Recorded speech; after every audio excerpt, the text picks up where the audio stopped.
Every April Fool's Day, my boyfriend would stage an elaborate, fake proposal as part of a prank coordinated with his best friend, Lexi. Last year, I was so caught up in the moment, heart hammering against my ribs as I reached for the ring, that I didn't notice the mechanical trap hidden in the velvet box. It snapped shut on my finger. I screamed in genuine pain. Jackson and Lexi just roared with laughter, completely oblivious to the fact that my finger was turning a bruised, sickly purple.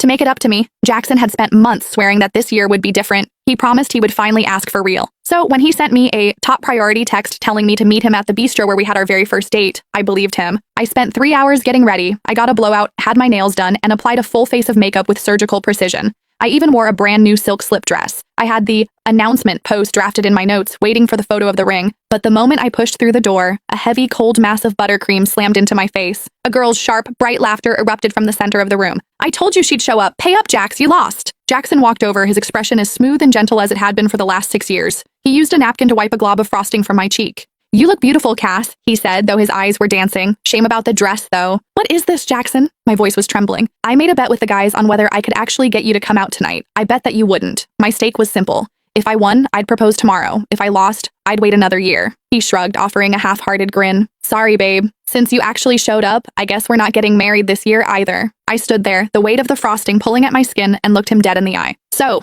you know what tomorrow is?" He laughed, dismissive. "Of course I do. Our 6-year anniversary. How could I forget?" The sticky sweetness on my face felt suffocating. In that moment, the realization hit me with the force of a physical blow. Our anniversary would always play second fiddle to a prank, and I would always play second fiddle to Lexi. I reached down and slid off the simple silver band we'd worn as a promise set since college. "Then we're done. We're breaking up." The sharp clink of the ring hitting the hardwood floor silenced the entire room. Jackson's brow furrowed. "Don't do this, Cassie. It's just a little cake. I'll help you clean it up when we get home. You know Lexi. She used to play way rougher than this. She's actually being restrained tonight for your sake." He stepped closer, his voice dropping to a low, warning hum. "I went to a lot of trouble to get everyone here. Don't make me look like the guy who's dating someone who can't handle a joke." Lexi slumped onto the velvet sofa, her face a mask of exaggerated poutiness.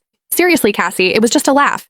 If you're going to be like that, we won't play anymore, okay? But breaking up? That's a bit dramatic." She looked at the guys, her eyes wide. "I told you she couldn't handle it. Jax, you shouldn't have invited her. Now, the whole vibe is ruined." She sat there, the undisputed mascot of their little tribe. In this circle, if Lexi wasn't happy, no one was allowed to be. Jackson was no exception. I remembered the first time I met her. She'd organized a game of truth or dare. Usually dares involve something embarrassing in public.